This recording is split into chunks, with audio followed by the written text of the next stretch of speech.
எல்லாருக்கும் வணக்கம்.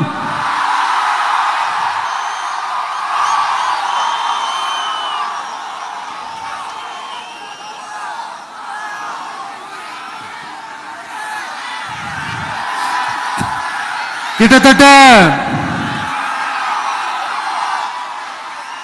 ஒரு 910 நாட்களுக்கு மேல உங்க மண்ணுக்காக போராடிட்டு இருக்கீங்க.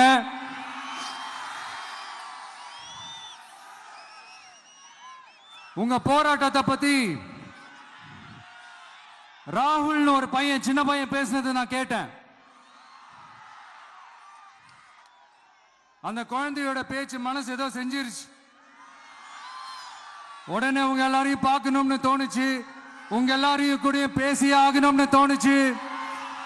உங்க எல்லாரும் கூட நான் நிப்பேன், நீ தொடர்ந்து நிப்பேன் சொல்லணும்னு தோணுச்சு.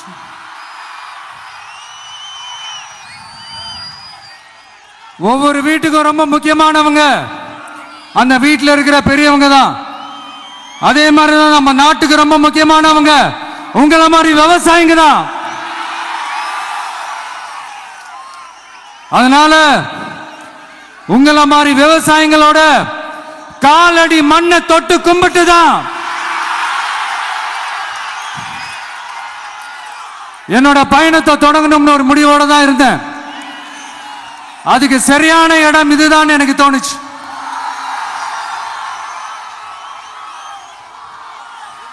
என்ன, உங்க வீட்டில் இருக்கிற ஒரு மகனா என்னோட கள அரசியல் பயணம் உங்களோட ஆசீர்வாதத்தோட இங்கிருந்து தான் தொடங்குது. சரி, அதை விடுவோம். நம்மளுடைய முதல் மாநில மாநாட்டில் நம்ம கட்சியினுடைய கொள்கையை பத்திலாம் தான் எடுத்து சொன்னேன். அதுல ஒண்ணுதான் இயற்கை வள பாதுகாப்பு. சூழலியல் மற்றும் காலநிலை நெருக்கடியை எதிர்கொள்ளக்கூடிய, இயற்கைக்கு ஊறு விளைவிக்காத பகுதிசார் மாநில வளர்ச்சி பரவலாக்கம். இதான் நாம் அறிவிச்ச அந்த கொள்கை. இதான் நான் இங்க சொல்றதுக்கு காரணம் ஓட்டு அரசியலுக்காக இல்ல.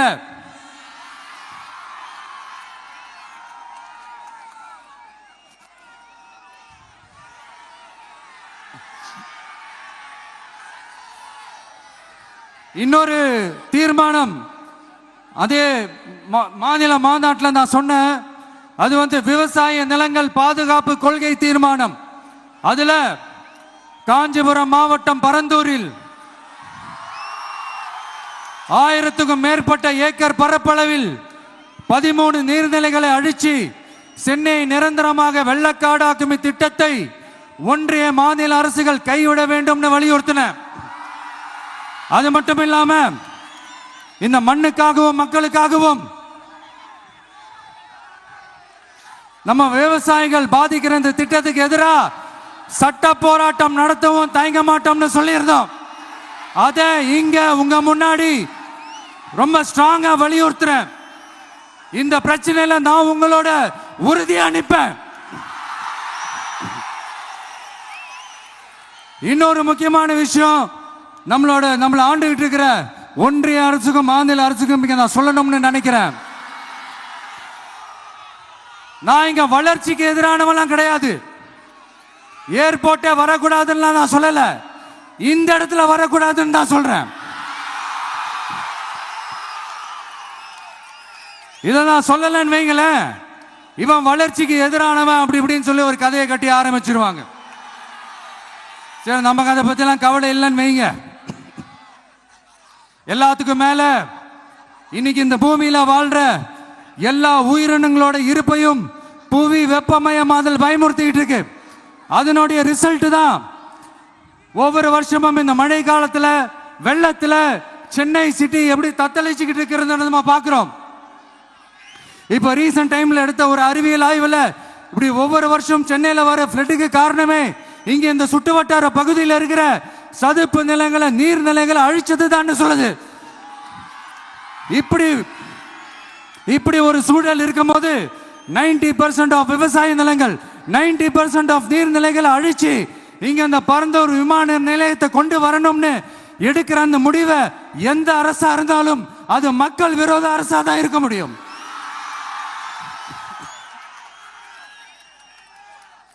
இப்ப சமீபத்தில் நம்ம அரிட்டாப்பட்டி பகுதியில் அந்த டங்ஸ்டன் சுரங்கம் அமைக்கிறதை எதிர்த்து தமிழ்நாடு அரசு ஒரு தீர்மானம் ஒன்று கொண்டு வந்தாங்க. அதை நான் மனப்பூர்வமாக வரவேற்கிறேன். ஆனா அதே நிலைப்பாட்டை தானே இங்க நம்ம பரந்தூர் பிரச்சனையிலையும் எடுக்கணும்.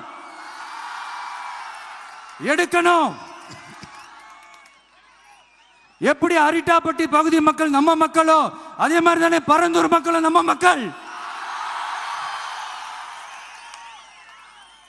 அப்படித்தானே ஒரு அரசாங்கம் யோசிக்கணும். ஆனா அப்படி செய்யலையே. ஏன் செய்யல? ஏன்னா இந்த விமான நிலையத்தையும் தாண்டி இந்த திட்டத்தில் அவங்களுக்கு ஏதோ ஒரு லாபம் இருக்குது.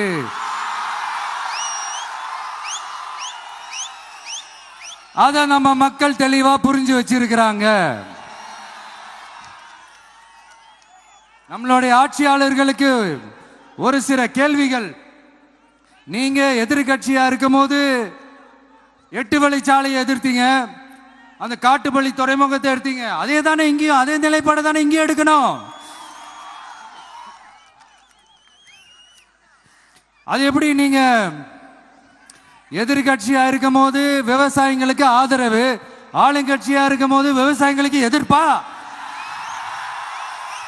இது எனக்கு புரியலையே.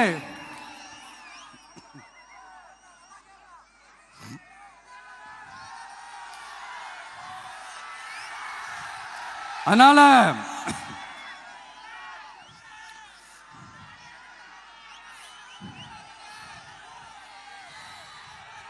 இனிமேலும் சொல்றேன்,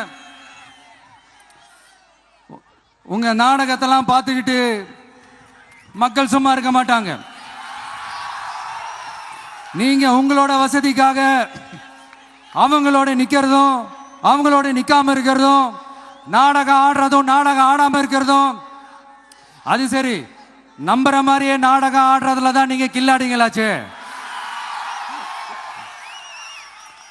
அதையும் மீறி நம்ம விவசாயிங்க உங்க போராட்டத்துக்கு எதிராக போராடினாங்கன்னா பிரச்சனை தான்.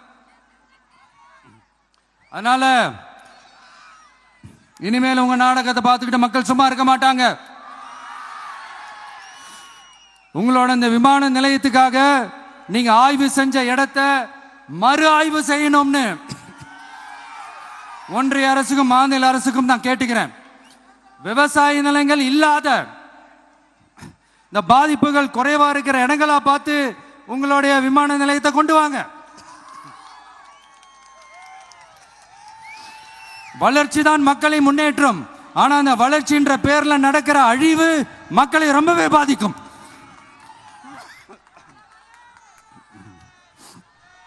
நீங்க எல்லாரும் உங்களுடைய ஊர் கிராம தேவதைகளான கொல்லமெட்டால் அம்மன் மேலையும் எல்லை அம்மன் மேலையும் ரொம்பவே நம்பிக்கை வச்சிருக்கீங்கன்றது எனக்கு தெரிஞ்சது. அந்த நம்பிக்கையை இழந்துடாதீங்க. உங்களுக்காகவும் உங்க ஊருக்காகவும் இனி உங்க வீட்டு பிள்ளையான நானும் தமிழக வெற்றி கழகத்தோட தோழர்களும் சட்டத்துக்கு உட்பட்டு எல்லா வழிகளிலும் உங்களோட உறுதி அனுப்பேன். உங்களோட ஊருக்குள்ள ஏகனாபுரம் ஊருக்குள்ள வந்து அந்த திடல்ல தான் உங்க எல்லாரையும் மீட் பண்ணணும்னு நினைச்சேன். ஆனா எனக்கு பர்மிஷன் கிடைக்கல. இங்கதான் பர்மிஷன் கொடுத்தாங்க. நான் ஏன் ஊருக்குள்ள வரணும்னு தடையின்னு எனக்கு தெரியல. இப்படிதான் கொஞ்ச நாளைக்கு முன்னாடி நம்ம புள்ளிங்க ஒரு நோட்டீஸ் கொடுத்ததுக்கு தடை விதிச்சாங்க. ஒரு துண்டு சீட்டு நம்ம புள்ளிங்க கொடுத்ததுக்கு. அது ஏன்னு எனக்கு புரியல. அதனால கான்பிடண்டா இருங்க, நல்லதே நடக்கும், வெற்றி நிச்சயம்.